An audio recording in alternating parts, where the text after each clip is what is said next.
Thank you very much, Marco, for joining us. For those that are in the chat rooms, today we are honored to welcome Marco Grob, an international acclaimed portrait and documentary photographer whose work has defined contemporary portraits. Known for his striking visual clarity and emotional depth, Marco has photographed world leaders, culture icons, and humanitarian subjects for publications such as Time, the New York Times Magazine, National Geographic, Vogue, and many more. His storytelling extends beyond aesthetics, using photography as a tool for empathy and global awareness, a commitment reflected in his Emmy Award-winning work with the United Nations Mine Action Service. Please join me in welcoming Marco, and thank you so much, Marco, for being here with us today. It's my absolute pleasure and honor to share this time with all of you. I have a very, very fond heart. I have a deep place in my heart for the African continent. Aida knows. I started my career mostly in South Africa and spent quite a long time in Africa. So for me, the African continent feels, even though I'm a white, half Italian, half Swiss dude, it feels very much like home. And so I'm very happy to share this time with you all. I wanted to, I was thinking how I do this today. And I did not only want to show pictures and then talk about photography. I think in all of your and our lives, the way we become photographers is kind of essential in terms of how we build up our lives and careers and live with photography over so many years. Like I did. I celebrated this year a 40-year anniversary, which makes me kind of, I don't know. Seems like too long, but you know, time goes by, and so I wanted to, in my presentation, show you a little bit of my way, and also how I became a photographer, and then also what I do now, and the mix of all of this. And again, I welcome you all here, and so I have to quickly change on my other platform here. Aida, please tell me if you can see that. Yeah, can you see the change? Yes. Oh, okay. So again, you cannot see me now, but so my name is Marco Grob, and I'm a photographer and director. I do basically do live on both sides of that spectrum right now. I do more and more motion content in especially the last 10 years. Oh, it's a German title. Sorry, I forgot to change that one. Actually, it says I was actually not supposed to be here. When I look back as a kid here with my mom, I would never have thought that my life takes me to these places, and it definitely didn't tell me that I will sit here talking to you so far away and still so close. Every one of us does something very close to our heart, which shares our love and passion for photography. Overall, I always think I had a very weird life.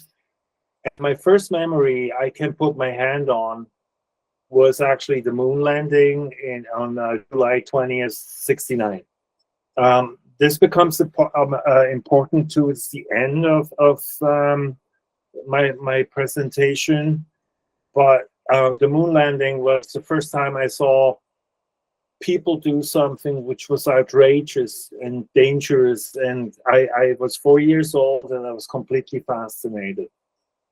I grew up in a situation where I had hardly any male role models. The people around me, the men around me, they were not having courage. It was a very kind of, when I look back, it was a dark memory. And dreams, having a dream like becoming a photographer and do something as outrageous as that seemed really crazy. And so in my life, very early on, music came first. I played in a band, and then in that time, I was working in a concert venue in Zurich, Switzerland, and I was between 13 and 18 years of age. And why this is important in this lecture is I realized, because I saw people I hear like Queen and all the big bands of the era, and I could sit there as a young kid and actually take pictures of them because it would let me, because I was so young. And I realized I don't have the talent to be a musician per se, but somehow I fell in love with taking pictures. And photography for that moment on kind of dictated my dreams and how I wanted to live. My parents had a little different ideas with me, so I had to do apprenticeship. I had to study mechanical engineering. And that was for me really, really bad. It was 4 years and it seemed like an extreme waste of time, and it lasted until April 25, 1985. And I know exactly the time when I walked out of there and I said, I never look back. That's it for me. And 3 weeks later, I was with 2 friends in California. And that's where I first started to professionalize my photography work, working in the studio with a friend. Throughout the 80s, I was inspired by all these fantastic magazines, which did fantastic editorials. The Rolling Stone was definitely one of them. And I was fascinated by the combination sometimes of writing and the writing, the what the journalists wrote, but then also of embed that into the photography itself. And so that became a really deep inspiration for me. And very early on, I thought portrait work is what I wanted to do. It seems like that's what I really, really, really love. And so I started to take pictures of musicians, like here Maceo Parker, the sax player of James Brown, in a very small jazz club, very close to the city I grew up in. And I was all alone, I had no assistant, only one light. And I started to take pictures of these people late at night. And that was the time I really hear Boy George also backstage. And that was the time when I really started to understand that a photo shoot, I thought, has to go very fast, because I was too shy, very much too shy to hold them up too long. So I was very, very fast. Some of these pictures only took like a minute or two. Here, Dave Stewart of the Eurythmics. And all of these happened then in another venue, also in Basel, Switzerland, here in this case, also backstage, but me working alone with one light. In 1985, I opened my first studio. And I did, instead of doing portraiture, I did things like this, a chimpanzee making coffee and stuff like that. And I thought it was an extreme waste of time, but I was scared that doing portraiture would not allow me to make a living. So that's why I decided to at one point then in much later, actually, after almost 20 years, to leave Switzerland. That was in 2003 on a parking lot in Granada, Spain. I decided here in this car, I was laying in this car, to leave Switzerland. And then I went to South Africa, to Cape Town, and started my photographer's career actually in Cape Town, because all the magazines were there and all the magazines were producing there. And I've never photographed an editorial in my life. And the reason is that in Switzerland, you have very, very few magazines. So in 2003, I was already 37 years old. I left Switzerland and went to Cape Town, and I was like wandering around Cape Town most of the time, Berlin, Hamburg, and London. And then in 2008, I decided to go to New York. Just checking in with all of you. Are you hearing that all? Is that all good? Can you hear and understand? Yeah, they can hear you. Okay. Good. So I just want to, we get now to photography. I just wanted to give you a rundown on where everything is. I cannot manipulate my keynote from here. I wish I could, but unfortunately I can't. Do you know a way to do that, by the way? To do To have Keynote move without me leaving that screen, because I think I can't. Yeah, no, it's okay. I mean, you can leave and come back in. It's not Okay, cool. Okay. So so 2008, I went to New York, and I think our parents always tell us to be reasonable and to be thoughtful. But in my opinion, I learned that sometimes you have to be unreasonable, and to risk for your passion, to have maybe a wealthy life or whatever. So that was my idea. I'd rather be passionate than to be wealthy. and then I thought the only reasonable thing is actually to be absolutely unreasonable. That meant that I left all sources of income except portrait photography aside. About 6 months in, I did the first cover for Time magazine. It would stretch time we have here to explain how that came to be, but that was definitely a turning point for me. I was then working with Hillary Clinton, and that was a cover story, and the first cover story the new photo director Kira Pollack had, and she chose me to shoot that, and you can see me here wearing a tie and directing Hillary Clinton. You see also the setup; it's pretty basic with my assistant Tara, and out of this, then after this, I started to photograph for a lot of magazines. These are the magazines I photographed for Time, and obviously I had a contract for Time over 10 or 12 years and all of these. So I really enjoyed photographing for magazines. Unfortunately, the market for magazines is not what it used to be. I am happy that I had the time, but then also I was traveling like 250, 60 days a year.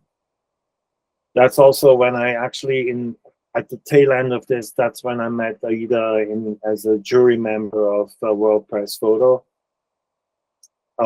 I really enjoyed photographing for magazine because it gave me a front row seat on history and time. And nothing in my life shows that so much like this story here. I was asked to do a story for Time of the French president François Hollande at the Élysée Palace in Paris. And I did that, and then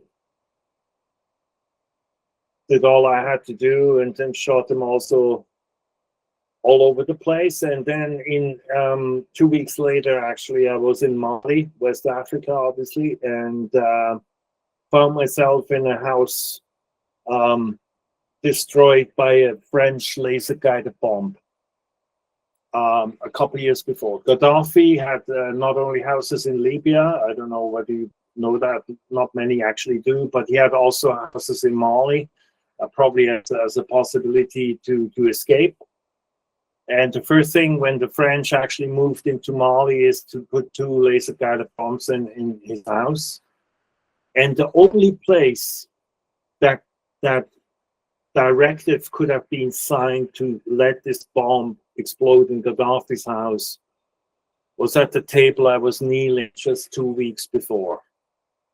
And it made clear to me how close I am to actually both sides of the story, to the people in power and the people powered over.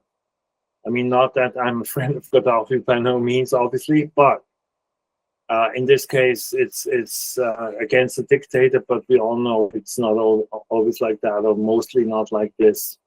And power and the receiving end are very close, and I often got to see both. So let's talk about pictures a little bit.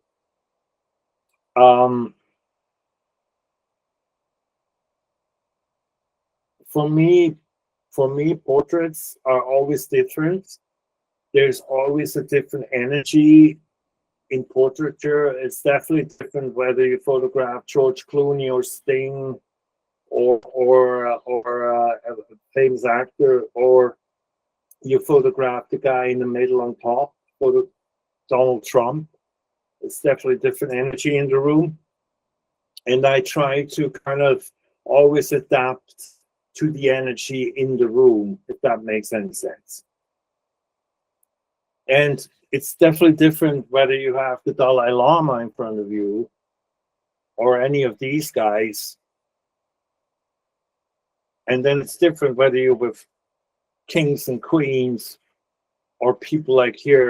Photographed these people in South Sudan and that was in Ethiopia, in the Omo Valley. And so the energy is completely different. But if you look at the lady on the left side, even though she has not the camera experience like most people have of the other people I photographed, she was posing, you know. And so one thing always stays the same. And there's a certain vanity. And no matter whether you shoot in the bush somewhere or in the White House, there's a predominant factor of vanity, and people like to show themselves in a certain way. And that's the same throughout cultural classes and whatever. And so you see this guy here, and she shows herself in a certain way and in a certain how she wants to be perceived. I think the connection was lost. Rawa, what happened to him? I don't know what happened. You like logged off all of a sudden. Unmute yourself. Was that long ago? Hello, everyone. Sorry about that. I don't know how long you were talking, but it seems to like just cut off. Okay, I see. Okay, I just wanted to, thankfully I came back to check of the guys. So I don't know, what was the last thing you have seen? You to turn on your share your screen. Oh yeah, just a second, please. Oh.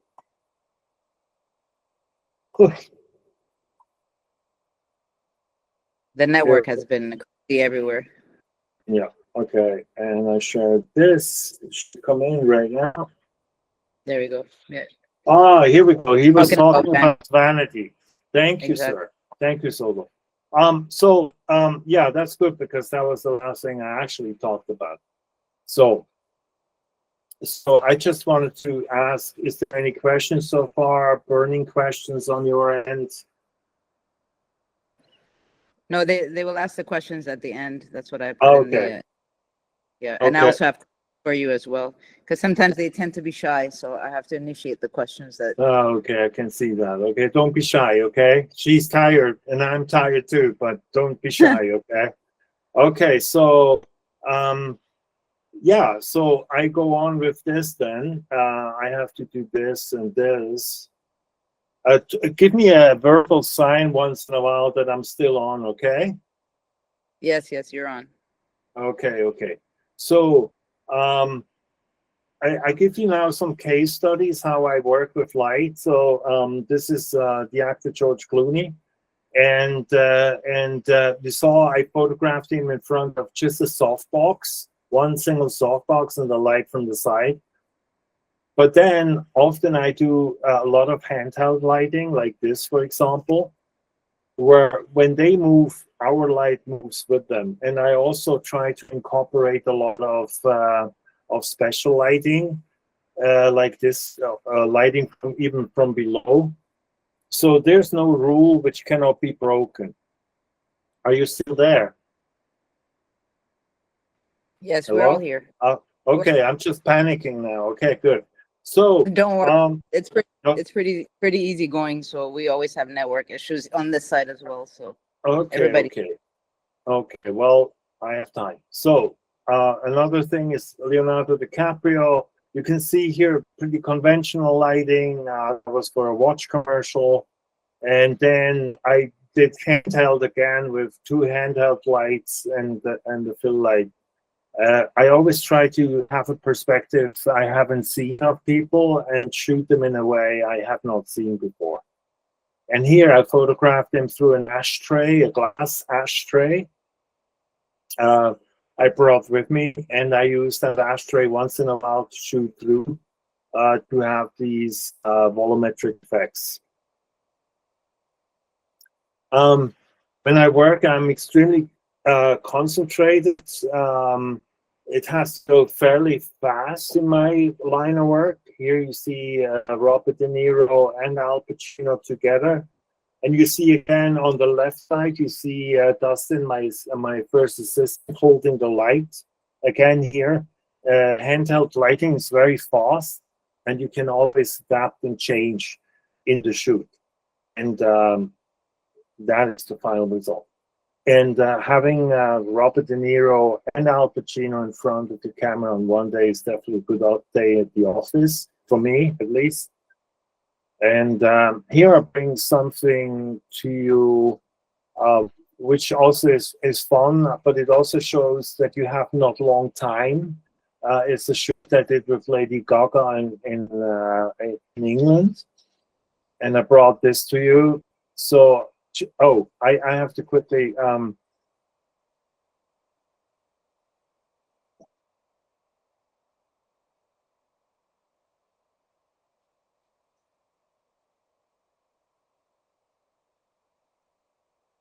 So that's pretty much it. She ran out of Flintstones after. She asked me before the shoot, do you want to photograph me in an exploding bra with an exploding bra?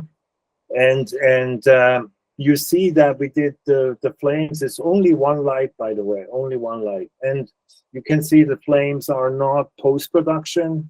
They're really done in camera with long exposure time.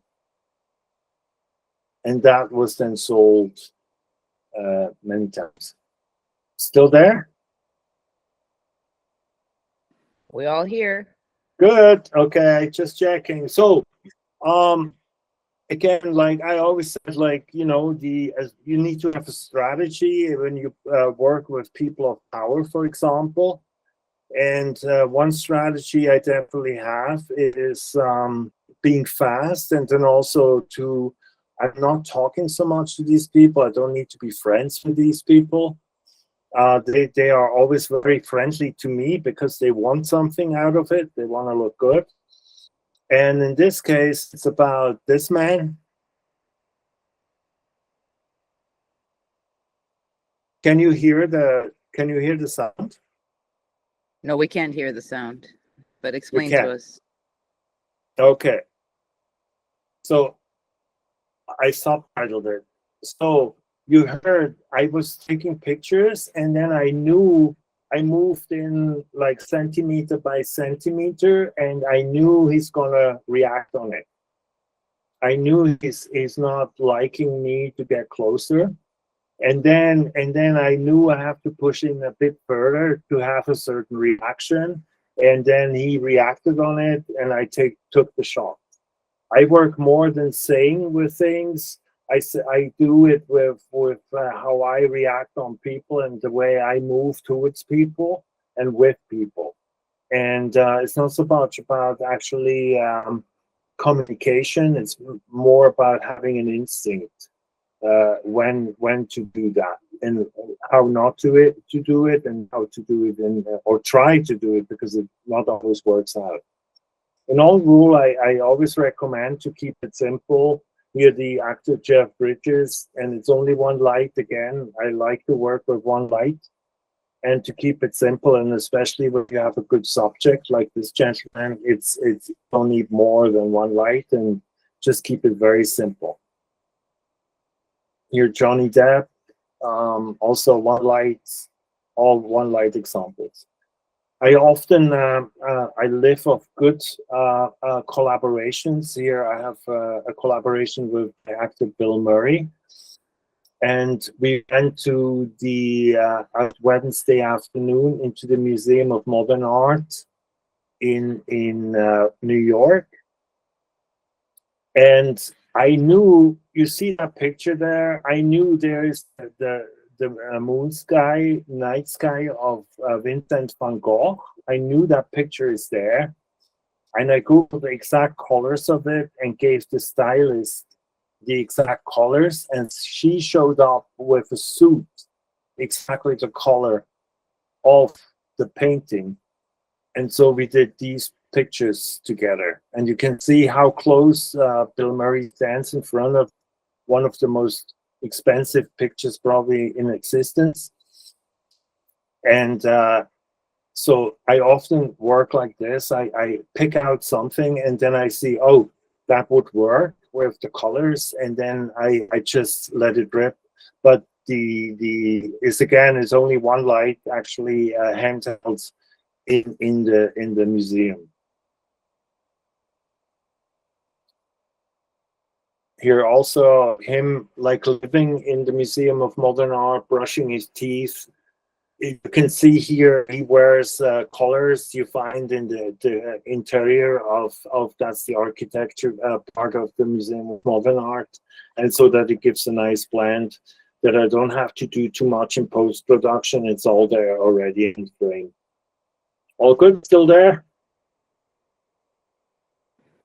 Yep. Okay, good. Can you see the thumbs up? No, I don't see anything of you. I see only my screen, which is annoying, you know? That's okay. No, they're all giving you thumbs up, so okay, fantastic. Good. Okay, so I love to work just to have different perspectives. I go far and I go close, and I move a lot. I'm always searching for the frames. And then you see there's one assistant makes a light from the right, the key light. And then the second light is from the back, but it's all handheld because in the museum you cannot have any tripods or light stands. So we tend to do a lot of held by hands, and that works super well. I would all encourage to do that. Here again, Bill with the white blue suit, just against the white. One light always works super well and super easy and super, I think, elegant to do something like this. Simplicity is always good. And so I already mentioned that there's always a time factor for this. And one time factor, I have the honorable doubt that I did the last photograph of Steve Jobs. And here you can see clearly what time means. And I explain you that. You see on the lower right side, you see a timestamp, the time code. And you can see here he's coming in. We have now 0 minutes. And you see we are ready, okay? Everything is ready. There's a mark on the floor. Everyone knows what to do. I don't really talk a lot to him. He comes in, takes off his jacket.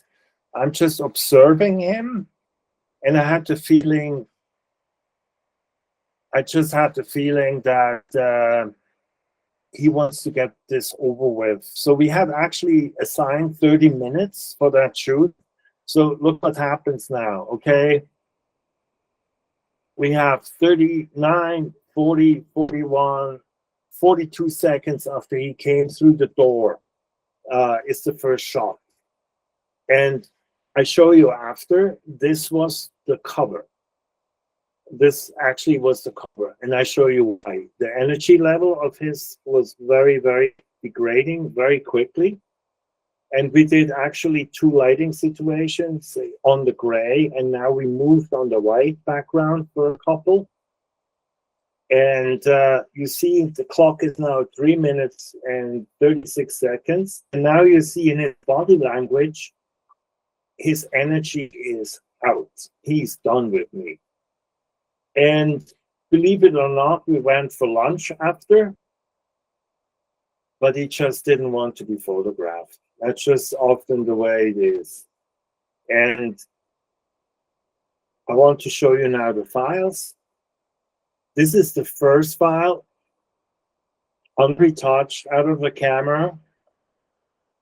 The absolute first file, which came after 42 seconds. This is the second, and you can see between this. Oh, no, I made a mistake here. You can see between the first and the second is already somewhat of the energy going away. And that's the third. His energy is already not so much there anymore. And here even less. That's the fourth shot.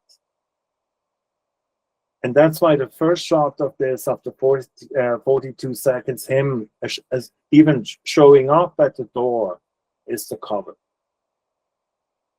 And that's another example of time. I have below I have the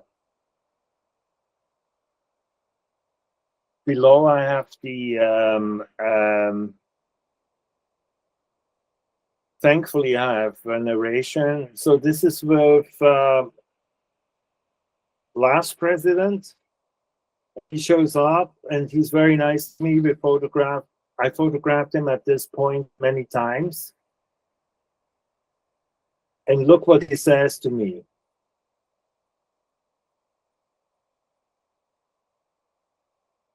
You know why I like you? You're the quickest son of a bitch out there. And believe it or not, this is a huge reason why I do this kind of work, because people know that I'm very, very fast, and people like me to be fast. And so in that respect, being fast is an extreme asset. All there still? Yep, we're still here. Good. Okay.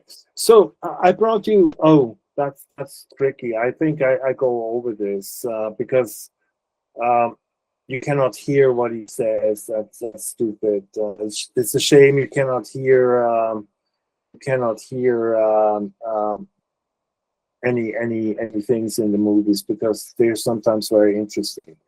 Anyway, so at some point ago, I wanted to live a good life, still earning money, and I didn't want to do advertising, classic advertising. And I'm a big movie fan, so I tried to get into the movie. I tried to be able to photograph movie posters and shoot trailers. And so my first movie poster was 15 years ago, and I did 220 since then. I photographed movie posters for example, you saw The Avengers, and here is Iron Man. That was the first one I did for Marvel. All of the Avenger movies, a lot of Marvel stuff, Star Wars, and different season Star Wars. I'm actually working on one right now. I did Black Panther, which was pretty fabulous to photograph. Here again, you see a lot of handheld writing. You can ask me about it later if you want. A lot of different movies, a lot of different situations, and I love about it that you have very, very little. You have very, very little layouts and very little discussions beforehand. It's when you get to the set, you kind of decide on your own how you want to make it look, and that gives me enormous freedom. Terminator, and so on and so on. So yeah, I still do that a lot, quite frankly, and I love to do it because it's playing with light a great deal.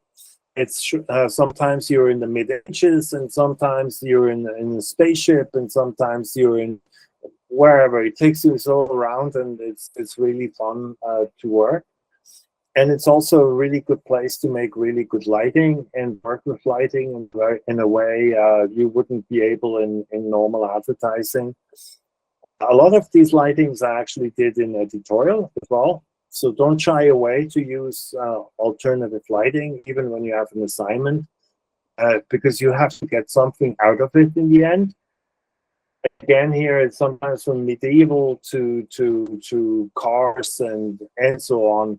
It's very diverse, and quite frankly, it's a lot of fun. And I always travel with with the same people. and we're like a band. And so we go through this and then photograph it almost like we work almost like a band. And here you see, for example, the example how we shot for Fast and Furious. You see the chair and the steering wheel, and then this comes out of it. You know, it's very simple sometimes, very fast. We don't have so much time here either. The lighting has to be great and it has to look great, but the time we have is zero, and you can see a lot of marks on the floor. And we mark everything on the floor so that we are faster. And here you can see, for example, a set. Contrary to what you saw before with Steve Jobs with one light, the movie poster business is a very different one. You see here all the different lights, and to control those is actually something for my team on the left and the right side, and we got really good in making it very streamlined. And the reason for being so fast is not me, is these men. We worked together for the last 7 years, and they come from all over Europe. England and the US, and wherever I work, I'm blessed enough that they come after me. And you see how they work. When they work, they have they look like a mine worker almost, with tape and gloves and headlights, because it's always dark where we work. It's not as glamorous as it looks. There's very little glamour in this. To be honest, it's very sweaty, hard work. And so they look exactly the part. And you see here, even here, sometimes we use a lot of handheld lighting. You see Matty here holding a light to pump in light in a place where otherwise would be none. And that is very concentrated, that's not easy to do. And so good assistants are a very essential part of the whole situation. And I'm very happy that I have such good assistants and such a great team, and I love them as friends too. And I just show you this. You cannot hear the sound, which is bad, but that's what I do for trailers. It's just a couple seconds long, so I let it rip. It's a shame that you cannot hear it. I try to hold my headset there.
So, are you still there?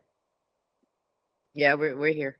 Okay. So again, I had this presentation not knowing that you can't hear it, and which is actually a shame. Well, they have questions for you because they can see it, so they're asking questions about the visual aspect of it. But we'll get to that when you're done.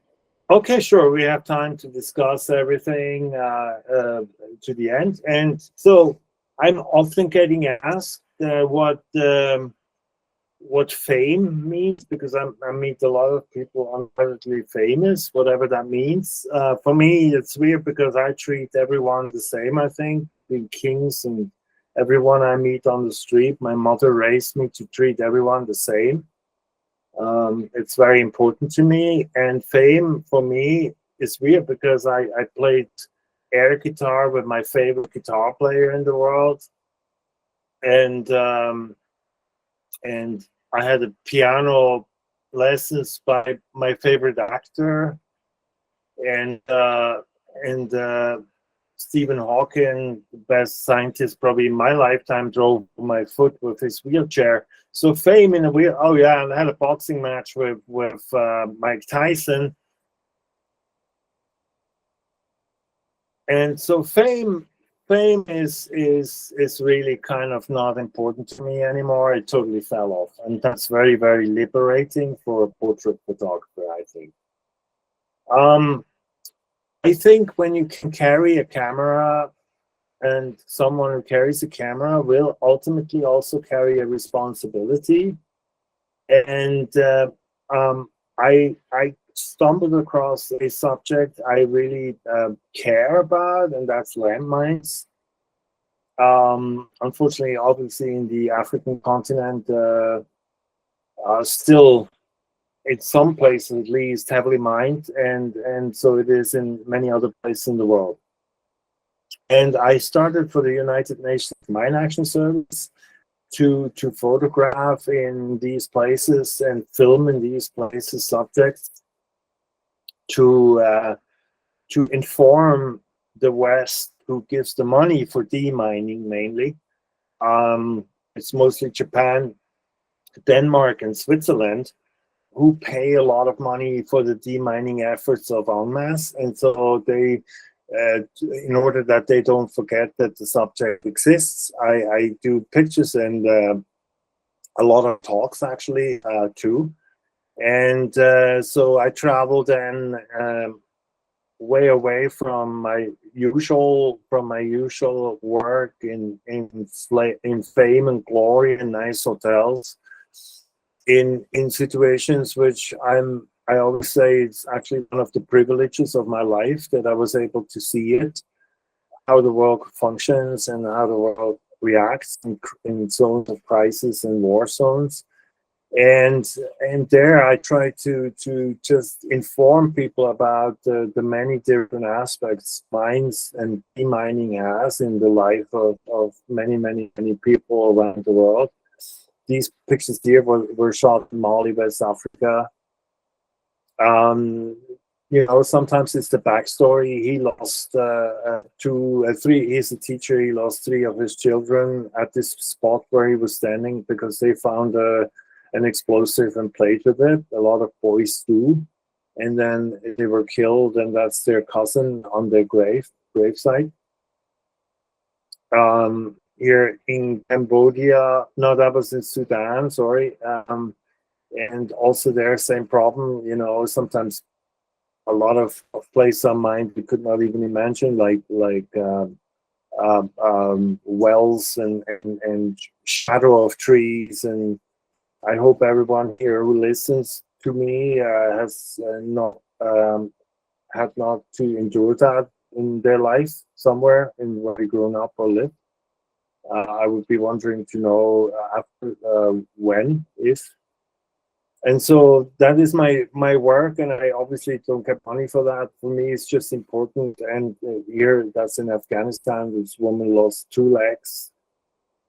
And then just to inform people about their what all happened to them and why it happened and how drastic it is having an impact in their society, and then also in their outlook in the future, because nobody invests money in places like where mines are still a problem. Here in Cambodia, at the Cambodian-Thai border. This is in South Sudan.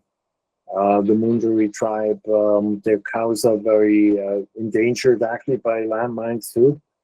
And so I wondered, well, and try to inform people about what's going on. And again, it was one of the privileges of my life that I got to see. And it was also very difficult, quite frankly, to see, of course. And but I learned a lot, and I'm happy that I can do a very, very, very little part in this. I know it's very little, but it's all I can do. And again, when you carry a responsibility, you carry a camera, you carry a responsibility. You cannot hear the sound again, but I made this film in Mali, West Africa, and Daniel Craig, James Bond. I asked him whether he can read the text. It's much nicer hearing James Bond talking to text. Here you see just sometimes the way I film it and put it in a narrative. Oh, unfortunately, the narration is in German. I apologize. I didn't see it. But that's the way I do sometimes small films which go on the internet, and you can bring in sometimes some interest, and then gain some money, here $1 million, here a couple millions, to clear minds. Very important to me.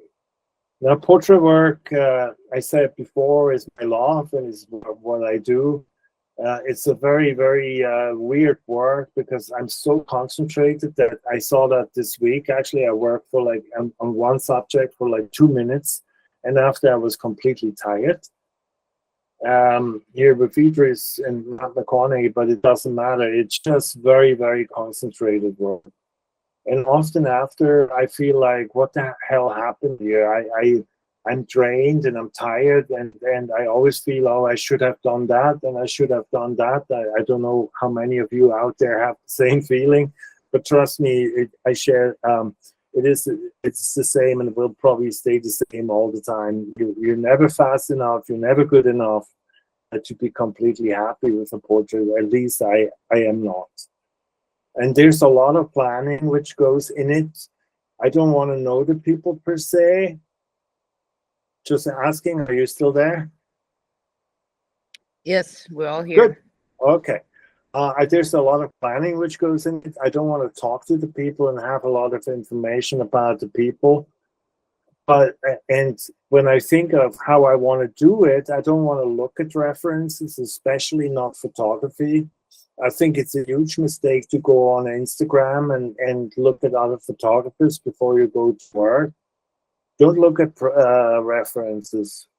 Try to produce reference for other people. The moment you do something you've seen on imagine your favorite musician, if he or she on the way to the studio would have listened to an album of another artist or other artists, you would not know that album you love, because the album they would have used would have been overpowered by what they heard. So shy away from looking at too much photography. I think look at movies and look at food and look at the street and look at nature and look at whatever. But photography can be inspiring. I understand that, but you have to be able to forget it after, because you have to take whatever you do, you have to take clear authorship. You know, when I see one of Aida's pictures, I know exactly who did it. She has a clear handwriting, and everything she touches looks like her photography. And I think that's key for the world to understand who you are as an artist. And then also make a phone call, hopefully, to hire you for whatever, or you, at least, or somebody buys your stuff in a gallery, but that's not important. But they only do that when they know you have authorship. And one of the people I met in my life who had like incredible authorship was David Lynch. And everything he touched, he made his own. Like everything, his sounds and his music and his films and everything. I encourage you to watch all this stuff. And his photography too is very much David Lynch. And I always love when somebody has this strong of an authorship. So I ask myself, who is the subject? What shall the feel or location be? Sometimes the location is clear. We are given a location. And what kind of lighting do I want to use? How much space do we have? And then again, most importantly, authorship. And flights, I do a plan, a drawing, which I then share with my assistants. On the left side, you have a very, very simple one, only one lighting, okay? There's just one light and a lot of black fill, meaning just black something to have more contrast. And then on the right side, you see exactly the opposite. That is a lighting diagram for Star Wars in London. It was shot in 2019, but it's still kind of the same. And very, very different. But it doesn't matter. In the end, I have to have a feeling what I need to create the work I want to create. And here you have, for example, I brought you the settings for all the freaks who are interested in this kind of stuff. Especially men are extremely interested in all the techniques. I'm actually less than I used to be. But you can see it's a lot of light. They never go all at the same time because we have no time. We switch them off and on. And we got really fast in giving this a very fast turnaround. And here you see again, like very simple lighting diagrams, just one light. And I can show you here with that lighting diagram, what I did is a shoot with Javier Bardem, the Spanish actor, genius actor. And what you can see here, I move a lot. So I brought you the whole shoot. So I move a lot. I go in and out, and I always look for angles. And I go in, closer in and out. Sometimes just for one frame, I go in and then I go out. Again, we have only one light. Different marks on the floor. You can see the different marks on the floor. And when I see something doesn't work, I just move on. I just go ahead. I always photograph someone white. But you see, I rarely twice the same shot. And then here I had an alternate light with actually 2 lights or 3 lights, also handheld light. But that's kind of how I do it. And the same way with this shot, it works in color and black and white. It's exactly for the same thing. Light, I think, is a wonderful thing, but I think it's really, really boring to talk about. It's something you have to feel, like a painter, the paint, the musician, the sound. It's really, for me, hard to talk about lighting because I kind of think I feel it and I know it in my inner, like almost my inner ear, I wanted to say, like a musician. That's how I experience light for all my life.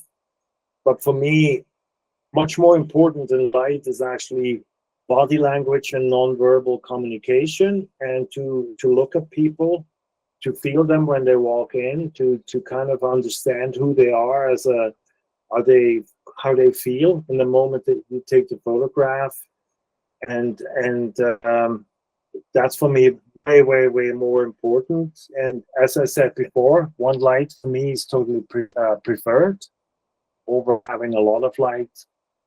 And here, just a couple more examples. With one more example with one light, but then with a longer exposure time. It ideally, especially when you live around the equator or lower, the light outside is the most beautiful light there is.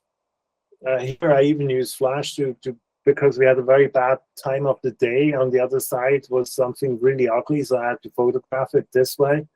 But here's the guy who jumped from space. I don't know whether you heard of this, pretty crazy. He jumped from space. And daylight is just the most beautiful thing, in my opinion, and my favorite light. But here in Europe and most parts of the US, especially in winter in England, you cannot expect to photograph outside as much like this.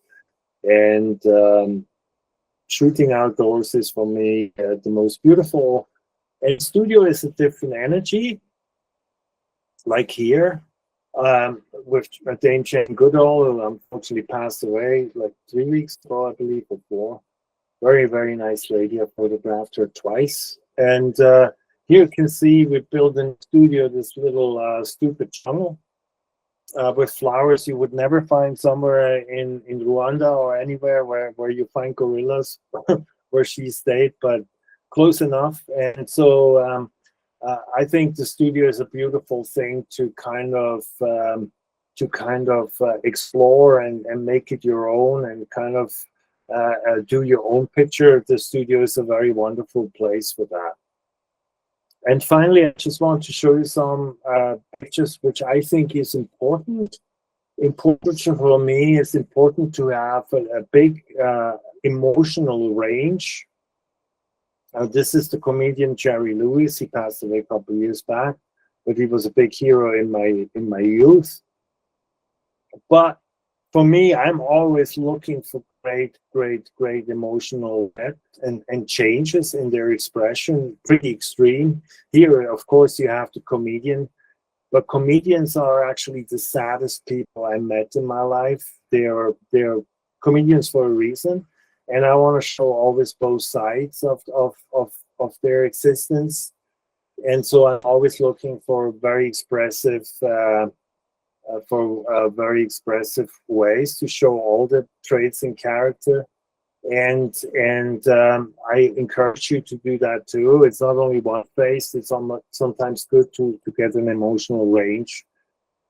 And last but not least is when things don't work. I was asked to shoot Chris Walker, and I also brought you here all the pictures from this because I thought it might be important for you to see in context.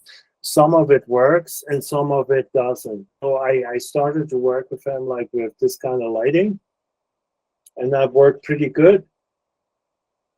And then I started something I had in my mind and it didn't work at all. And you see, I do only one frame of different lighting. And then after 3-4 frames, I say, screw this is not gonna work. And the other light is already ready to do other things. And then I just changed around again for about 3, 4, 5 frames. And I was like, this is not working, and went on another light again, and then worked like this.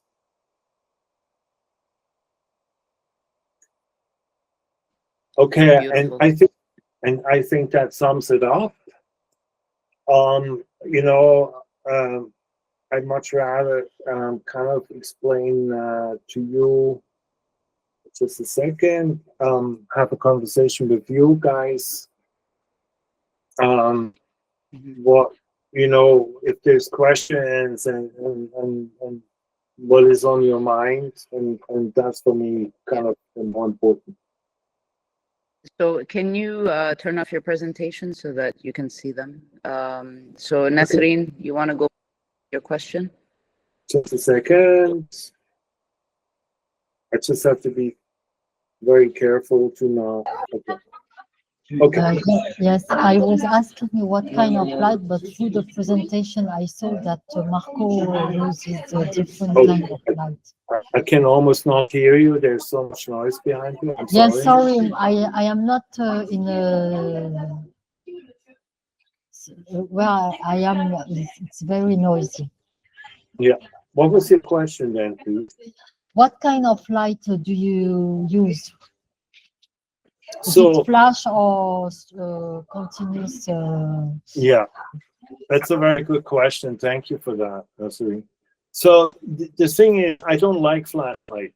Okay, I hate flashlight. It's like shooting on little birds with atomic weapon. It's overpowered and it's not sophisticated. I wish I would never have to shoot with flash. But even where we have access to very strong LED lighting, and it's beautiful for very still stuff, but in my line of work, sometimes it's just not enough yet. And when it is enough, when you have enough power, then it's very uncomfortable for the sitter to sit there because it becomes very, very bright. Flash is somewhere in between, unfortunately. I hope for the cameras to become very, very fast to the point where we don't need to flash. When you have 50,000 ISO, you can shoot with very little light, obviously. And so for now, I'm still unfortunately have to use mostly with flash. Filming, of course, with LED most of the time, and photography is with flash.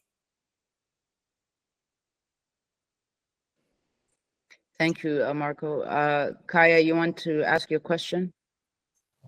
Hey Marco, hey guys, how are you? I have a couple of questions actually. The first one is of the trailer you showed us, the lighting within the train scene. Like how do you go about that? And also grading for that, for a movie and for an image, how different are they, or maybe how similar are they? Okay, answer those couples, and then I'll ask the last one. It's fun. It's funny that you ask. What was your name again, please? My name is Kaya. Hi, Kaya. Hi. It's good. It's funny that you ask, because these days I get asked so much about motion in photography workshops, which is good. That's where a lot of things go. So I want to point out that when I do this kind of work, I'm directing. I sit on the director chair, and I have very, very good director of photographies taking care of that part of the camera. So I don't do the camera there. I can tell you it's a mix of a lot of lighting. Inside, there's a lot of small lighting sources inside that train. It was very difficult, as you probably assume, because you have no space. Yeah.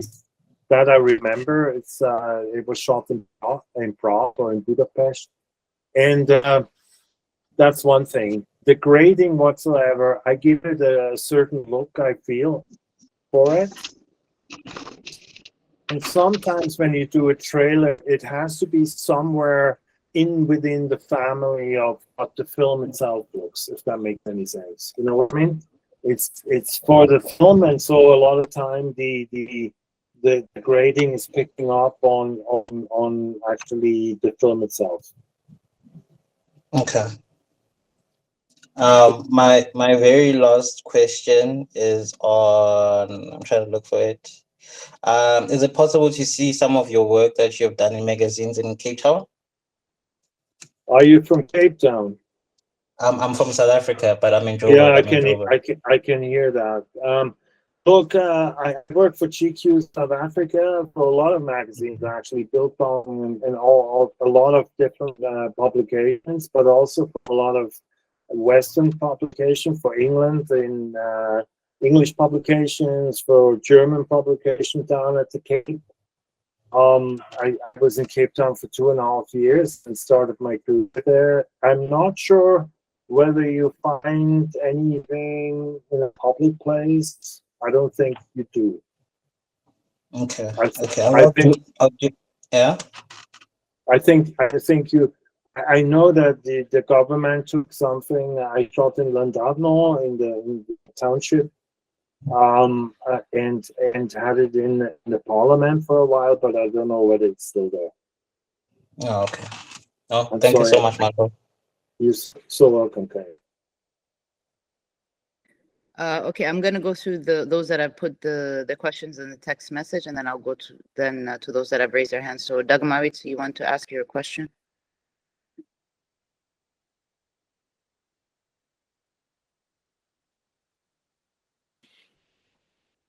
Okay, I'm gonna say his question because it might be a network issue. So Marco, he said, hello, I admire your work and would love to hear your thoughts on any books or artists that have inspired you. If you have a particular recommendation that you think would check out, I'm sure we would greatly appreciate it. Okay, so yes, of course. Most of the people I admire are unfortunately already passed on. They're all dead. Not all of them, by the way. The current ones are definitely Nadov Konder, which I highly recommend. His work is beautiful. I'm deeply inspired by people like Irving Penn. You can probably see a lot of Penn in my especially early work, and still is. Richard Avedon, I recommend to take. It's like looking at Picasso and Brock and Chagall when you go when you're a painter. I like Hausmann very much. Geez, there's so many. There's so many. I'm almost blanking on names. There's so many. But mostly, I'm Robert Mapplethorpe. I think the best influences and biggest influence for me were Richard Avedon and Irving Penn, because their stuff somehow for me told a story. I'm not only interested in aesthetics. For me, the narrative it should be more narrative driven than aesthetics alone. And that's why these bodies of work for me are so important. So I strongly recommend The American West of Richard Avedon, anything of Avedon really, and Irving Penn's Passage. It's a book. It's fantastic. And otherwise, go online and check it out. It's best, in my opinion, photography portraits have to offer. But that's only my opinion, obviously. But those people strongly inspire me. But they're already dead for quite a long time. Herb Ritts is also one of them. Very aesthetic, very aestheticized, but he had such a nice shape, idea of shape and form. And Herb, who I'm now actually my agent, it was Herb's agent, so I admired his work for so many years, being a young man, and now I even have the same agent, but he died unfortunately of HIV also in 2002. But also him I recommend very much so. And thank you so much. Yeah, exactly. And I mean, when I look at your work, I mean, I see Avedon in it, and I mean, between Avedon, Herb Ritts, Irving Penn. I mean, these are the photographers that even for myself, I remember back in the day, I never had the money to buy the books. So I would go into Barnes & Noble to just look at, open the book up that weren't sealed. I didn't have the money to buy them either back in the day, to be honest. Yeah. But now I'm fortunate enough. My favorite thing in my house is actually I have a lot of photography books, a couple thousand of them, and it's my treasure, and I love to revisit them, and I all encourage you to, again, not before work. When you go to work, don't look at this stuff. It's overpowering. You cannot do what they did because they already did it. It's theirs. It's like you take away something they actually do. I saw people having in their book stuff shot like Annie Leibovitz once, done technically very similar and quite nice, but it's hers, It's hers. Definitely. It's ridiculous to steal someone's work, because the people I work with, they would laugh, they would call Annie. If they want Annie, they call Annie, trust me. So I have to come up with my own ideas, No, definitely. Amin, you want to ask your question? Yeah, sure. Hi, thanks for the very lovely presentation. I had two questions pertaining to your film work, and the first one was about posters. It feels like a lot of work goes into the post-processing part when it comes to posters, and I was wondering whether it's done by your own team or is it the production company that takes care of that? And the second question had to do with trailers, because I would assume that trailers are simply cuts from the film's footage that are decided on by the marketing team, but I guess I'm wrong, and I was wondering what that entails in your case exactly. So thank you, for these questions. They're good ones, because I always say you have to be proud of your raw file, I'm done like raw as it gets. That's how I deliver my work, okay? There's no post-production work done whatsoever. So if it wouldn't be looking nice, I would not work with this kind of field. So they have to look nice, and Photoshop and Capture One and Lightroom. That's all good stuff, sure, but be proud of your raw files and try to photograph as close to what the chip can read, and then you can finalize here and then and tweak there. But I give away a hard drive for this kind of stuff. I mean, because it's so many versions of these posters and whatsoever that I'm already on the next one, and when they're not even out. Okay, so yeah, be proud on your raw file, and then try to work as good as you can that it looks great, and then I give them a hard drive. In the trailers, we are the first line of actually what people see of the project, and in that respect, we doing this kind of work before the trailer actually got the 2 minute, the blockbuster trailer or whatever it is then made from the film, as you said. That's correct. But we are like the first thing people see of a project, and so we custom produce that kind of work for that project, and it's seen sometimes months before the trailer comes out.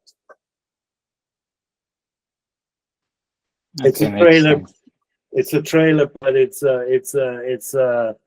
way in advance, and so I have liberties. I don't have to tell the story. I don't have to, you know what I mean? We're much more saying, hey, we're here, and then you take it from there. So it's very interesting because you don't have to replicate actually what the film does. You can have your own ideas about it, which is quite nice, to be honest. Okay, thanks a lot. Makes sense now. You're very welcome. Okay, so Aida, you go first, and then I'll get to the rest. Sure. Hi, can you hear me? Yes, I can. Hi. Hi, thank you for the amazing lecture. I just had a question about, also very similar to the person that asked right before me, but it's more about how much of the movie poster is there on set and how much is added. Like, for example, the Marvel posters, I would assume a lot of it is not there in real life when you're shooting it. So I'm wondering just how it goes, and how is it for you to manage the composition and things like that. Mm-hmm. Okay, so you might remember that poster shown with Dwayne Johnson on the boat. Did you see that? Mm-hmm. You have that in Jungle Cruise. Now, and for example, Fast and Furious, them leaning against cars and all of that, none of that was there. Okay? Because the time is so limited that we have to be very exact how we work, in terms of perspective.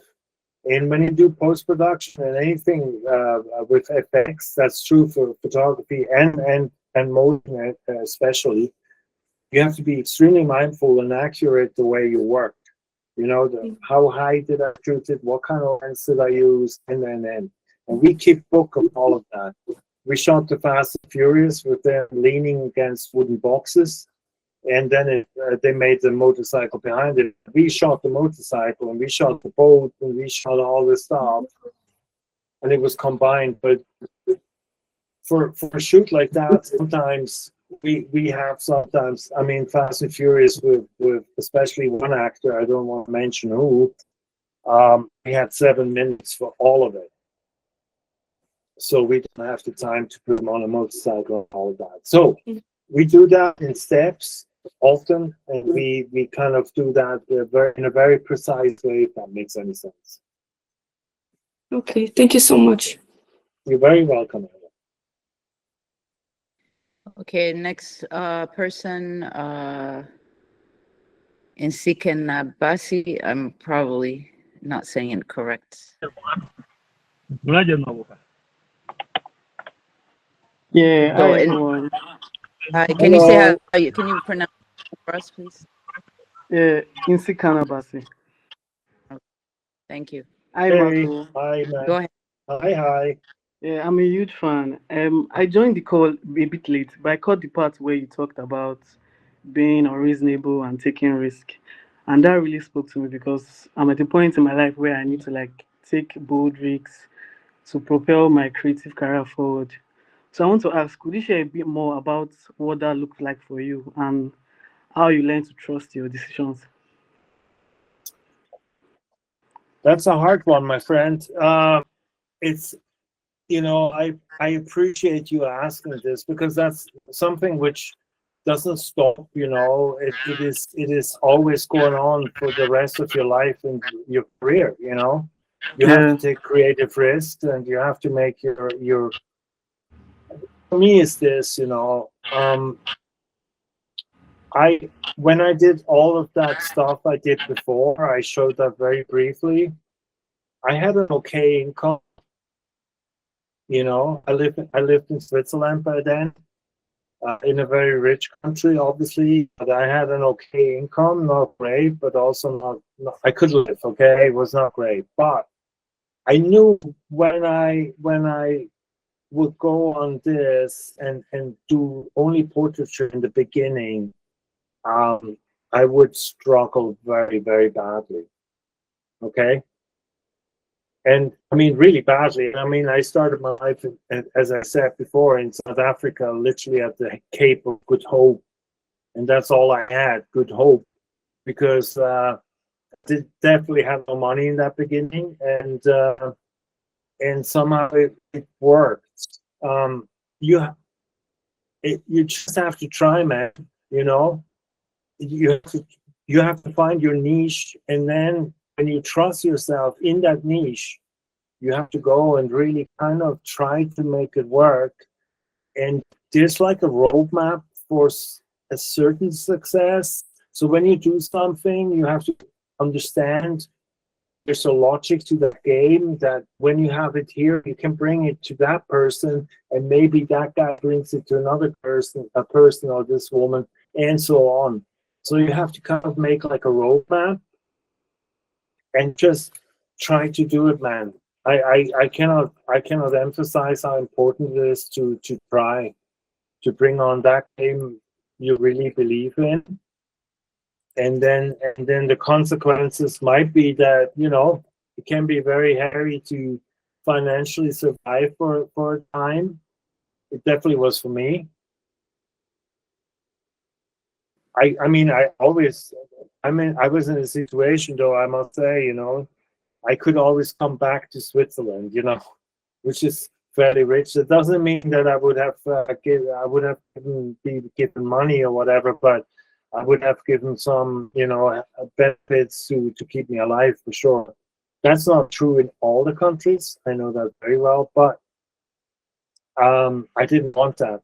In my head, it was like I would not dare to do that either. So you have to try. Give your best and work hard and bring in and say it out loud what you want to achieve. All of you out there, say it out loud. Say it for you, tell it to your friends, manifest it for yourself and for others to hear what you want to do in your photography and what you want to reach. And I promise you, that has an enormous force, that has an enormous power to manifest stuff. And I really encourage you all to do that. And I wish you all the luck in the world. Thank you very much, Marco. Hayat, you want to ask your question? Yeah, hello, Marco. Thank you Hey, for your time of course. and the presentation. That photo of Steve Jobs was really amazing for me, and you've mentioned that you've done most of your photos in short amount of time. So my question for you is, how do you get yourself to be that focused? I don't know why. I seriously, it's more, when you look at the Olympic Games and I see the 100-meter sprint, and I watch these guys standing there, and they get ready for 100-meter sprint. It reminds me sometimes on me. I have like a routine. I appear calm, but everything inside of me is absolutely not. I'm hell awake. we are very well prepared. That means a part of the prep makes you calm. Okay, you can put marks down, so you know the lighting is in that range. It will be okay. You can prep your mind with, I go in this and I will function like a singer when they go on stage. My girlfriend, my partner, she is a singer, and mentioned the first time she puts out a note, it has to be correct, okay? Otherwise, she's a classical singer, not opera, but a classical singer. So in your mind, get a routine, whatever it is for you, which works, because it is for me, just that you in that zone of complete concentration. Does that make any sense? Yeah, yeah.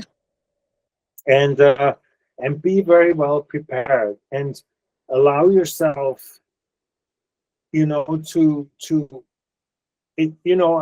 I photographed probably tens of thousands of people in my life, and not all of the pictures I did in my life would be worthy for me to show you all, especially in the beginning of your career. You have to try to find your inner language and your inner voice, and so you will make mistakes. I definitely do mistakes. I always feel, as I said before, I'm never fast enough or good enough, I feel, or quick enough or whatever. But in the beginning, I go in this zone of concentration like a sprinter. Okay? Okay, Marco, thank you. I mean, I cannot tell you more. It's so intuitive that I cannot even tell you that I have no technique. Okay, I don't breathe. I don't make breathing exercise or anything like this.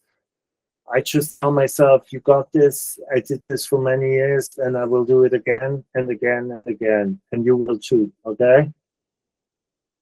Okay, sure. Thank you. Okay. Barbara, you want to ask, and then after you is Afa. Thank you very much. Marco, thank you very much for your wonderful presentation. I have two questions, though they might be related. The first one, you talked about being unreasonable and taking risks. Can you please share with us something that you personally are on the edge of unreasonable and taking risks for this coming year?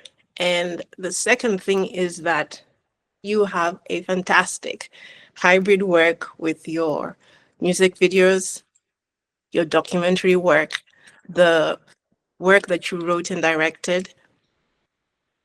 Are we going to expect a fiction film written and directed by you? Well, yes, you can.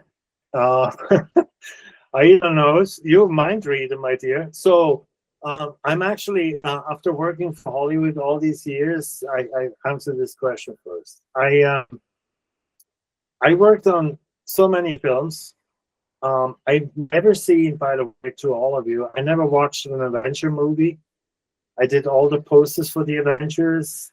I never watched one of these movies. It's not. I know it seems that my idea of a superhero is what they like it to be, okay?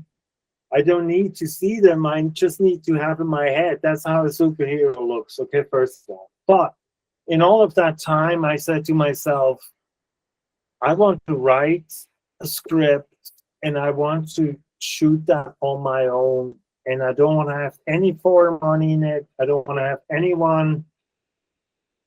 I do it with friends. Nobody gets paid. You get a sandwich if you're lucky. You get a bottle of mineral water. It's all friends. It's all for the joy of doing.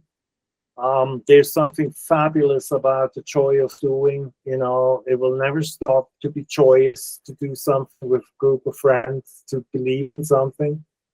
And that's what we do right now. For the last couple of years, and we just start shooting very soon, and maybe I come down to you guys to present to you personally, because it probably will never see a cinema or a big, I don't know, you know, of all the movies I worked on, most of the films I worked on are really terrible.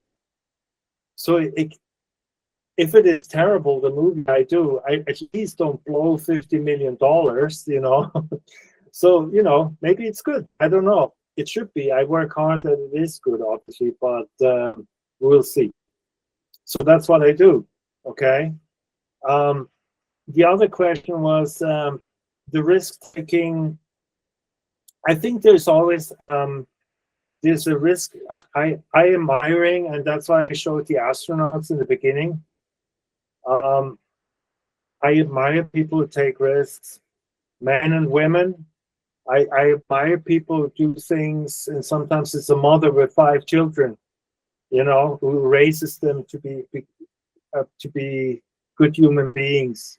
You know, that's for me much greater than a lot of people I saw fame. You know, that's how I react on it. So we take risks, and I admire people who take risks, physical risks too. You know, I have to say to this, and I think that's very important since we talk like openly. I think there's something to be said about that life is not linear. Okay, life doesn't follow a straight path, and I had to do a lot of things for me to prepare myself to dare to leave Switzerland, go to the Cape of Good Hope, and try to start my life. And then, with 42 years of age, to go to New York to become and build up a photography career there. I mean, that's stupid, you know. It sounds like really stupid plan, because there's the best photographers in the world are in New York, and why should they wait for them? A lot of the things I did to prepare me for this have nothing to do with photography. I learned to fly planes. I flew aerobatic competition with planes. I learned to dive in the seas. I learned to dive with sharks. And maybe it prepared me to have the courage for myself to do that. When I look back, you know, I don't fly really myself anymore, but without that part in my life, I'm quite certain I would not have made that next step, if that makes any sense. So life is not linear. Photographers' careers are rarely linear. I even noticed that. I have dear friends who are very, very accomplished photographers. In most of their cases, they have a lot of rejection. Dan Winters, he had a lot of rejections in the beginning, and now he's one of the finest photographers in the world, if not the finest portrait photographer alive in the world. So, I mean, having courage in this profession is not only that you do that job, it's also how you do that job. Okay? And I think it takes courage, and you know what? It never stops. I always have to make very daring, creative decisions. Next week, I work on the set of Star Wars, the new one in London, and I have to make it my own again. And every minute when you work costs the studio tens of thousands of dollars. So you take risks. If you don't deliver, you're out. And so, yeah, risk taking is and will always stay a part of photography world.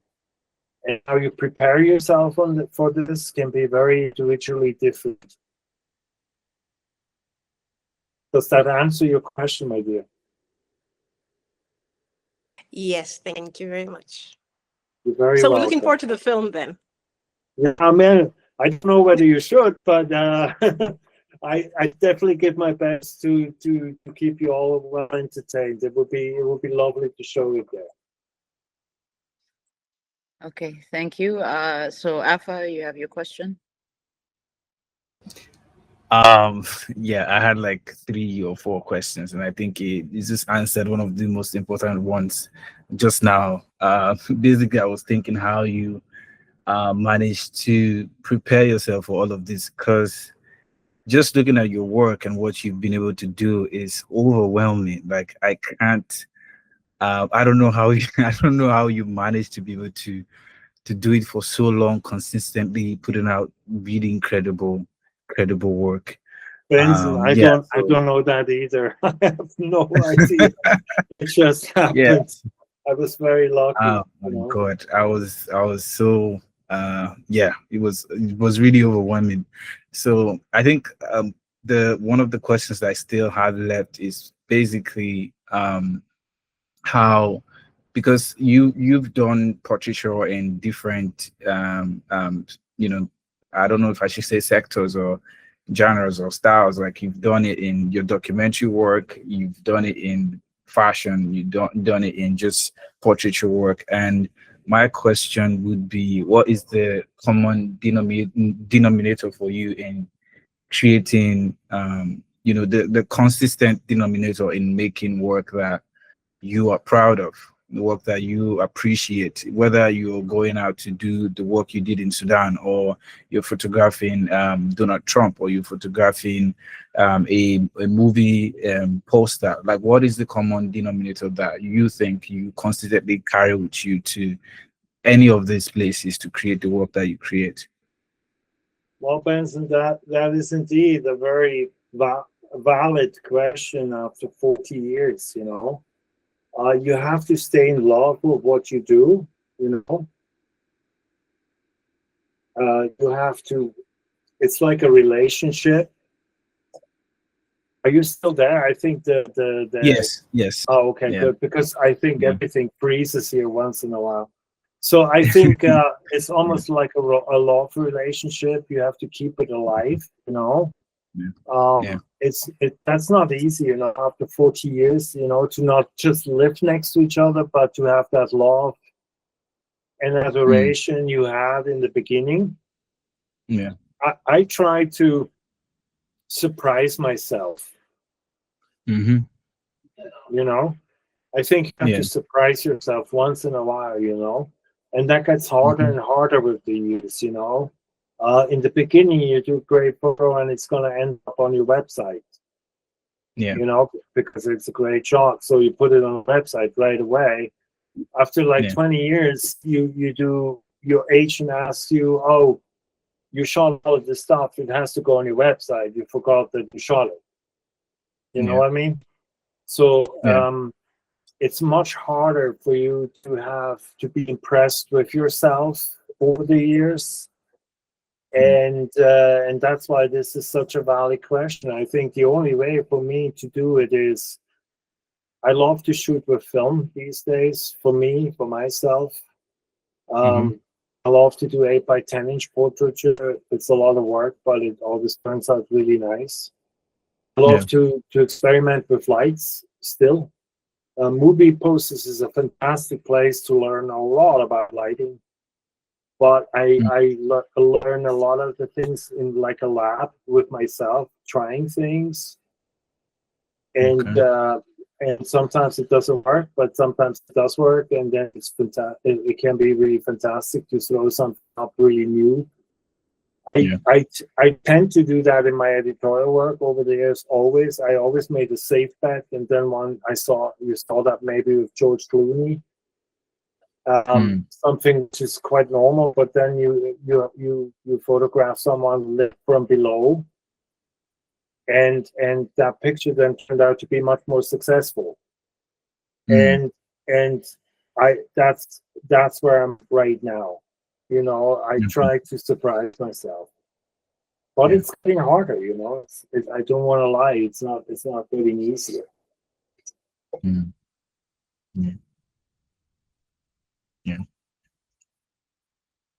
I think I have one last question, if there's still time. So I don't know how I should ask this. It's basically, you know, all of the work that you do, how do you sort of the 2-part question. How do you balance that with your personal life? I believe there are so many people who probably need your attention. And also, how do you deal with collaborations? You mentioned the team that you work with. How did you navigate finding the people that you can trust to, help you produce the kind of work that you produce? Those are the last two questions. Okay, so I answer the last one first. It takes a long time to get the people around you. It's not a band. When you form a band, it might work in the first instance. It's intuitive. It's like you meet a lady or a guy at the bar and you just talk. It's fantastic. It works. It's the same with the people I work with in the shoot. We're like a band. They know me. I know them. On shoots, some of them lost their father, while they were with me in England. They had separation with their wife and all of that. You have to be with each other and help each other and trust each other through those times too. And that's how we became very tight, and we know each other, not that I never visited their home and they never went to my home. It's not because I didn't want to, because we live so far apart. It just never happened. I would have loved to have them here, actually, but it takes time, to get a team around it. And to the collaborations, I want to say that when you have a goal as a photographer, it should not be fame or money. It should be that you work with the finest people in that business. You know what I mean? Yeah. The finest people you can work with, because I learned so much from photo directors, I worked from journalists I worked with, from people at the studio side. They're all very, very good in what they do. And because they're so good, they let me do what I want to do without being scared. I don't like to work with people who get easily scared, which then leads me back to the question Barbara asked me before, because it takes courage for them too, because there's a lot of money on the line. And I just love to work with people who are very good in what they do. And I think that's the biggest goal, should always be not to become a famous photographer, but one who can do their work the way they love it, with the best people they can collaborate with, if that makes any sense. Yeah, it does. Thank you so much. You're very welcome. All the best. Yeah, thank you. Okay, so if nobody else has questions, I'm going to get into my list of questions, Marco. Thank you very much. I mean, from the moment that I had met you and, at the World Press and seeing your work and everything that you've done, it's a quite commendable body of work that you've developed. And also for the photographers in the group, I keep talking about, on the technical side, the importance of having different varieties or different angles to find the final shot. So I think, Marco, for you to show the Wallace photos was quite important, because sometimes what I find is that a lot of photographers will only shoot like one angle, one perspective, but there's a reason why you need to do all these varieties, because when you're working for a magazine or a newspaper, the editor needs to have different options. And this is what one thing that I wanted to make a comment on. Now, I wanted to know from you, how do you overcome your sort of cultural bias when you're photographing in a part of the world that you've never been in? Like, for example, your first time coming into Africa, how do you sort of align yourself and try to get what is authentic based on what you see in front of you? That's a very good question. I think the first and foremost thing we always have to have is to respect. They're not my subjects. In that time, they're in front of my camera. They have to feel that they're in my realm of responsibility, And I think it was never a problem. I mean, we were with tribes where even our translator didn't know their dialect. But somehow humans can, no matter where they're from, interact with each other. We have a common language by instinct, and I always relied on that, and on sometimes the smiling between, to that they feel you respect you and respect where they are and their position in whatever hierarchy they're in. That goes a long way, you know. For me, it was always quite fascinating how extremely well that communication without words actually worked. Right. No, I mean, that's also the one thing that I believe in is language. I mean, here in Africa, because we're between Francophone and Anglophone, and then we have our own languages, the one thing that I say is that we should never fear language because we No. miss on a lot, you know, and many opportunities because of that. My next question to you is because I know technically, I mean, it would be good for you to let them know. I'm assuming that you're shooting with medium format, and the other thing that I wanted to know was that how long does it take for the post processing? Is this?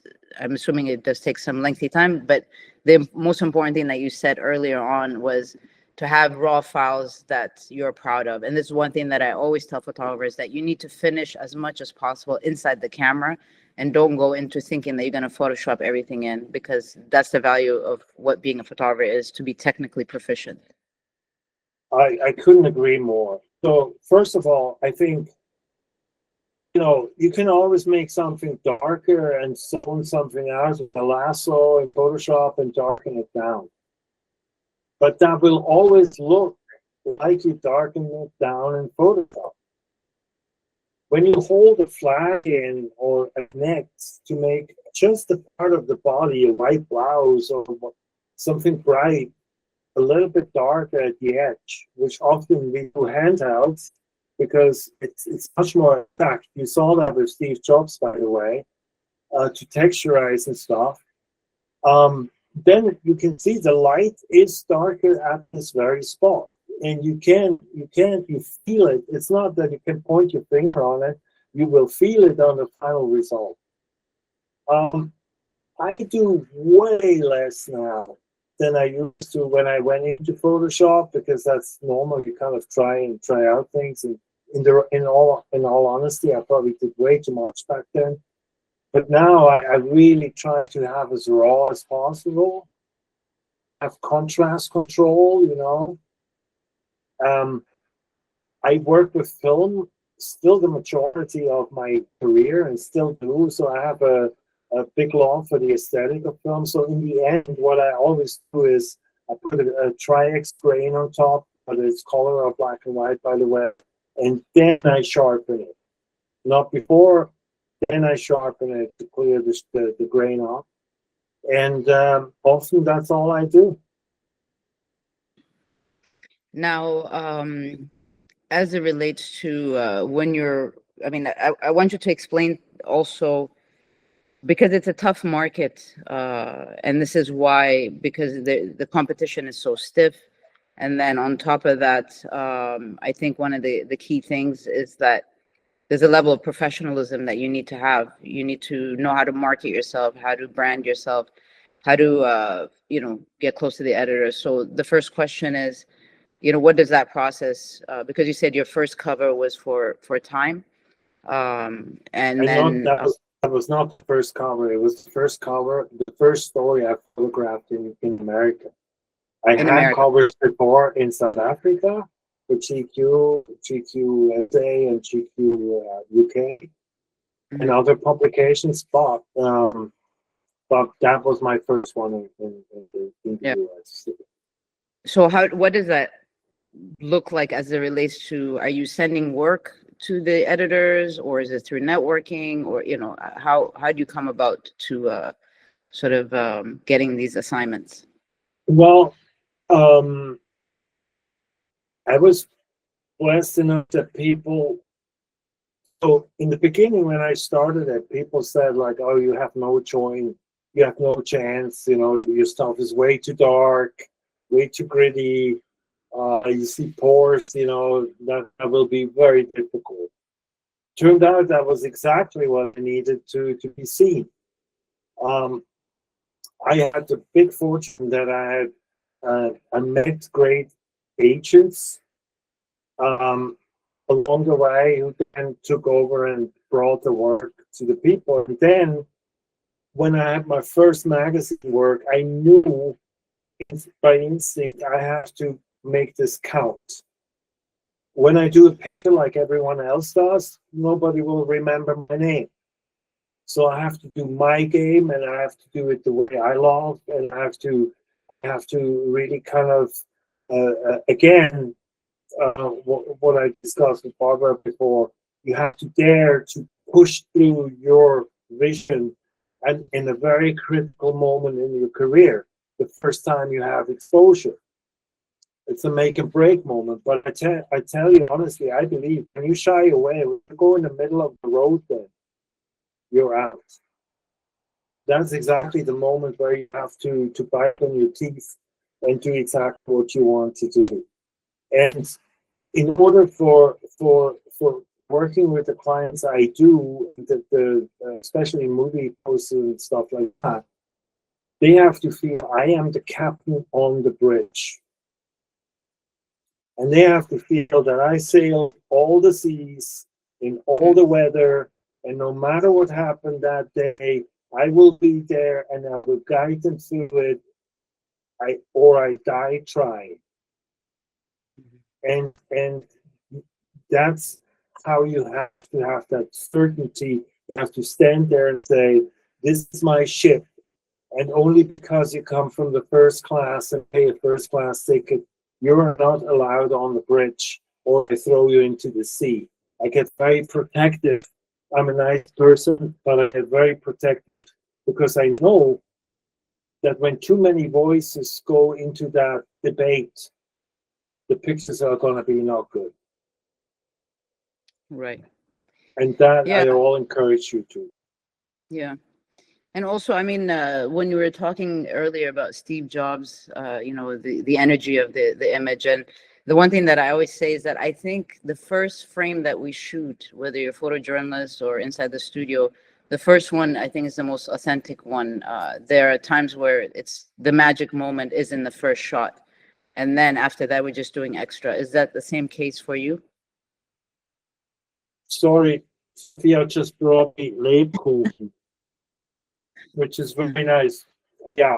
So, but do you find like the first is like the frame when you go through your contact sheets and so forth? I think not always. Not always, but I think for me with Steve Jobs, it's a different energy with everyone. Steve Jobs was a no bullshit kind of guy. Mm-hmm. He was tense. I found out later, having lunch with him, that he was a very enjoyable partner to talk with, but he was not enjoyable to take pictures of because he was so tense. So for me, that shoot with Steve Jobs was kind of like almost a chess game, and it's your first opening strike to show him I got this, because that's how he reacts on people. I got this. You do an opening strike. I pre-focus my camera, which is now, by the way, not medium format anymore. I shoot with an Icon. It was then, but it's not anymore for many reasons. But I pre-focused my lens on the closest possible point, and I moved in. And when he was in focus, I pressed the trigger. It was like showing him, we got this, we're in charge, I'm the captain on the bridge, it's going to be fine. And with another person, that might be a very bad strategy, because you need to loosen them up a little bit, to need more time. So it definitely worked with Jobs, but maybe it wouldn't work with someone else. Right. It's Yeah, but I imagine also it must be like nerve-wracking, and sometimes I say if you're not nervous, then you might not get the shot. But to me, I can only imagine because you're dealing with different personalities, different levels of egos. There's all these things, and I think in your approach, you remain humble regardless of where you are, and I think people also read into that energy that you're projecting. You sort of people feel certain things, and even when I was teaching in Ethiopia, I used to always say, photography is about human relation. And there's a saying for me that, it is not us taking the photo, but it's the sitter giving us the photo. So there's a level of trust that has to be built within that. But the other thing also is that there was a conversation with Mike a few days ago as it relates to AI. How has AI impacted your work? Are you using it? I know Photoshop has certain things embedded inside of it, but I think it would be good to talk about that. Well, AI is an interesting subject. It didn't touch my work so far on a professional level. It didn't. Because I'm lucky enough that the people in front of it went to a strike to prevent themselves to be replaced by AI. And so they don't want to be replaced by an AI picture. They'd rather stand there, even if they don't like to have a picture taken. They much rather do this than to be replaced by AI. So that's that. It's different though in other things. I do experiment with it. It's a mixed reality between things I shoot for my film, by the way, with the things I shoot. And it can be extremely helpful to bring certain things alive, which would be beyond the scope of what I can do. Mm-hmm. Nevertheless, the person was real. It's based from a photo. Everything in it is my idea. The people, the landscape, I mix. Sometimes the landscape I take from 3D rendering and mix them with the real shot people. And then I see what AI can do. And it got really good in doing some really extreme stuff. Snowstorms and Right. stuff like that. So no, it's a part of the process, but not in my photography. Mm-hmm. Yeah, just moving to another topic. Earlier, you were talking about, the respective people, and for me, when I look at your images, because you exist in so many different styles, between journalism, portraiture, sort of high-end images, but the one thing consistent that I see is that I do see the respect that you have for people, because I'm sure for you, encountering all types of varying people, we can see it through the image. But can you speak about, we've talked about a lot about light, and I know you said that you can't talk about it, but it's almost like you have like a spiritual connection to light.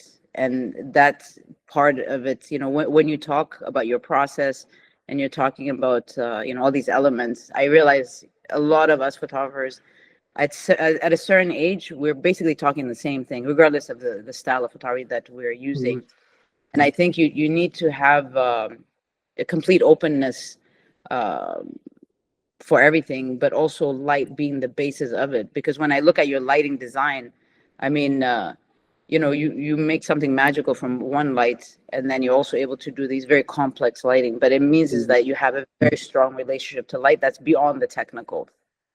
Yeah, no, it is beyond the technical. It's the music. It's like conducting an orchestra or one musician, It's the same thing. It's the output in the end is music. You just say this goes, the violins are that loud and the brass is a little bit less, and that's how it kind of goes through. I often use the ontology to music in order to explain my relationship to light. Because it's a very it's here because light is abstract, we all have it. We cannot live without light.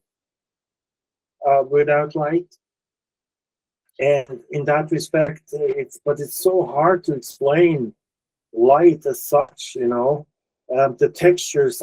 I'm very interested in what happens in the shadow itself.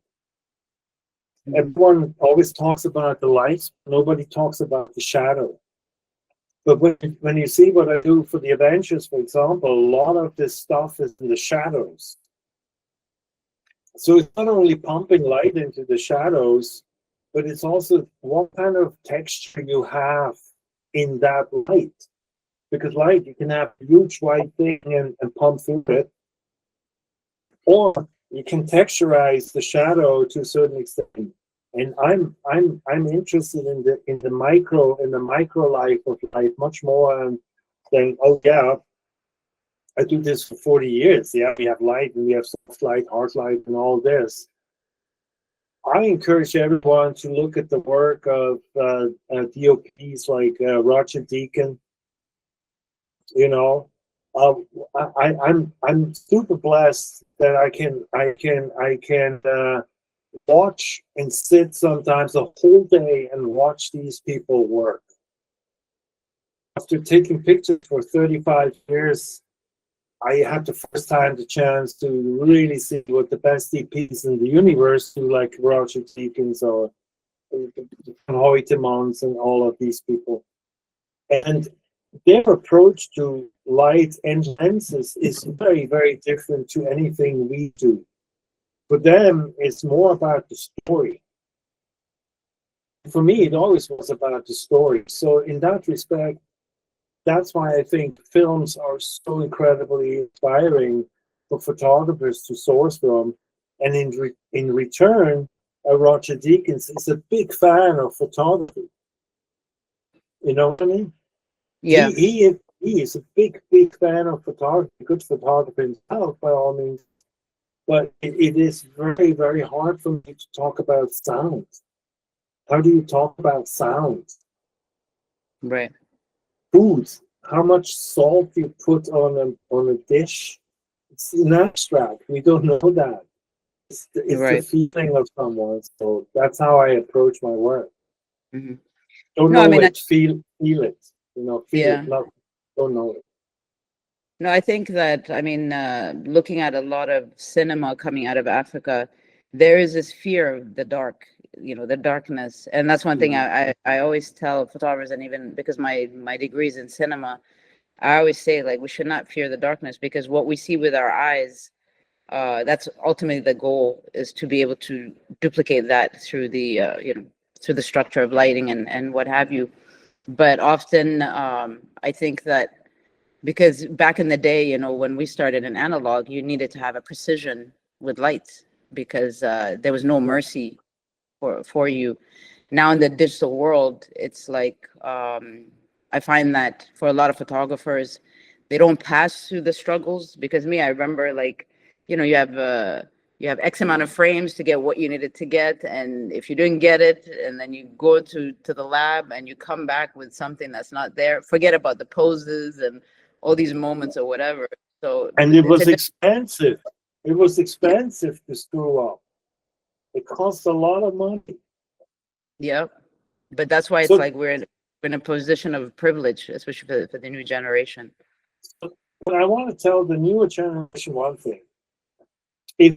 So I come from this background of doing film, exposing film. You saw very early in the beginning the pictures I did of Maceo Parker and Elton John and all these people. I had no assistant, I had no name, I had nothing. I had a Hasselblad 6x6. And I normally, when I look back in my archive, I always did there's 12 pictures on a Hasselblad 6x6, and I used only about 8 of them. That trained me to be exact, and that disciplined me. Dan Winter said to me on the phone once, it disciplined us, you too, to be more precise. And when you all shoot, like, it will be the next picture will be the last you're given, I promise you that picture will be better. And in its entirety, your photography will be better when you shoot, like, every frame, make it work. You know, so one thing Herb Britt said, every photograph I take, I try to make iconic. Every single one of them. And even though we all know you cannot achieve that everything is iconic, but quite frankly, when you don't try, you will have not one of them. True. I definitely try to make iconic images. I really try hard, you know. And I think that's something that we all should aspire towards. You know, this is, I mean, that should be the goal. Barbara, you had a question? Thank you. Just one last one. So you're going to shoot Star Wars next week. Yeah. I'm looking behind you and I can see a mood board and it's Star Wars. No, that's So, that's a poster I shot already from Star Wars a couple of years back. Yeah. Yeah. So from the segue, we've talked about shadow, sound, and iconic images. Can you share one ingredient that you're leaning in towards as you're preparing for the shoot next week? Okay, so next week is special. I already did the first run for a whole week in London 2 weeks ago. I have in my head pretty much how the aesthetics run from this. I haven't worked. I have 2 actors to shoot, of which one I have photographed before, and I have a pretty good idea what I'm getting. And one actress I didn't work one before. So I have to be extremely careful.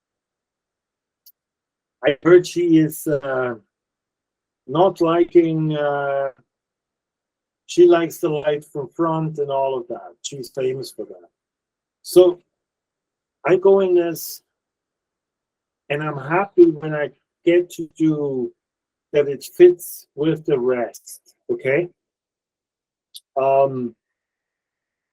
Nevertheless, I try to push also her. With him, I know that that's not a problem. He's up for everything. He's all about the story and not about the vanity of it. Nevertheless, for an actress in her 40s, I have the responsibility to make her look good and to have her feel that she looks good, even when it's going dark. You know what I mean? So I cannot tell exactly what I do with her. I have some stuff ready for her, and I will try. But when I feel hesitation, for example, I worked with a very famous actress, and she sat down and she looked at the light. And actors know the light, okay? They know how they look when they look at the light. And I could see that she got like all tight. And I said to the assistant, bring the key light down, down, down, bring it down a little bit more.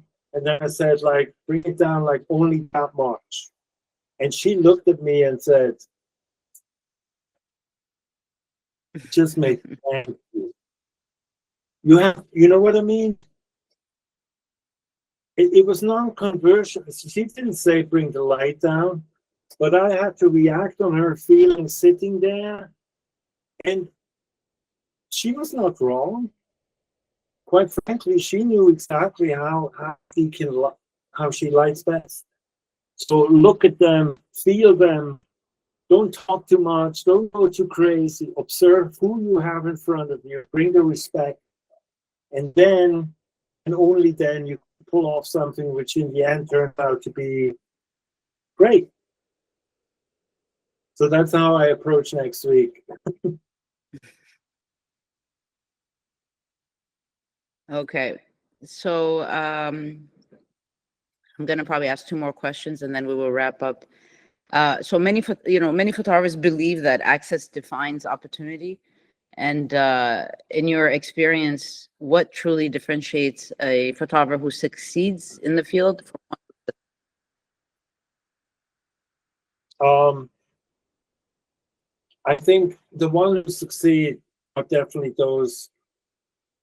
I have to again have a music analogy, okay?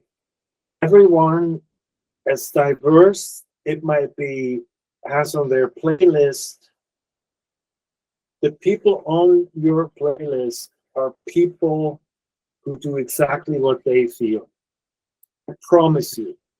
Otherwise, there's a high chance they would not be on your playlist.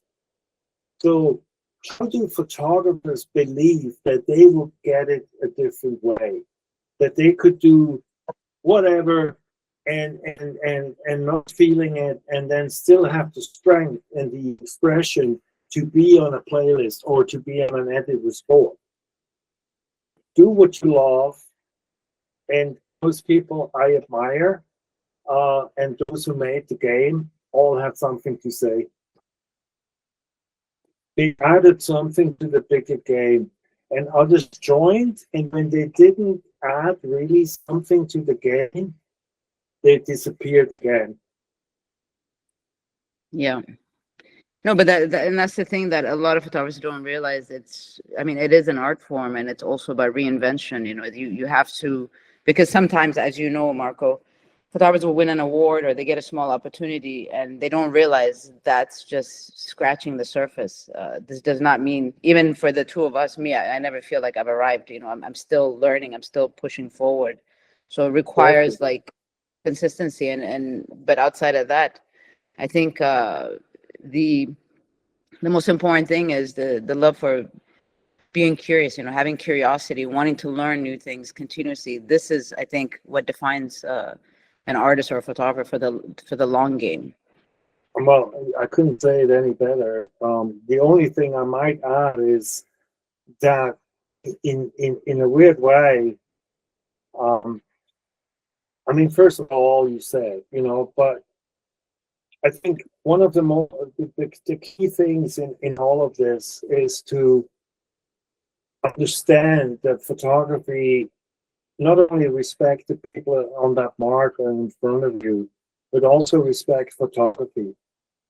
It was there for like 190 years now. It will be hopefully around much longer than I live. It's a relationship I have with my beautiful partner, but much harder than the relationship I have to my wife. Mm-hmm. It's when I give everything, photography maybe looks at me and gives me a twink once in a while. She doesn't care for me. She's bigger than me. You know, she's much bigger than me. And think of it, you know, photography was there before, and will be there after me. And I serve to my best of my abilities to keep her alive, to make her bigger. Aida was thankfully also guest on our festival in Switzerland. You see, this is really important to me, you know, to kind of keep it alive, to share it, to educate and all of that. So that is my how I look myself in that whole game. You know, I'm just a servant to some woman who not even looks at me. You know, but I'm okay with that because I love her. Yeah. No, but I mean, I think, you know, when we talk about your festival in Olten, and that's the thing, I think there's a few of us in the field that believe in the legacy of us isn't beyond our work. It's also what we have done to make a contribution for the next generation. And that, I think, for you, you know, getting engaged in the festival, you know, even taking this opportunity during all these things, it's not just about you, it's about moving the field forward and guiding also the new generation. And to me, I've said it in the past, I feel like the higher educational institutions are still trying to catch up to where the market is, you know. But to conclude, I mean, what is the most exciting thing that you think is coming up for photography?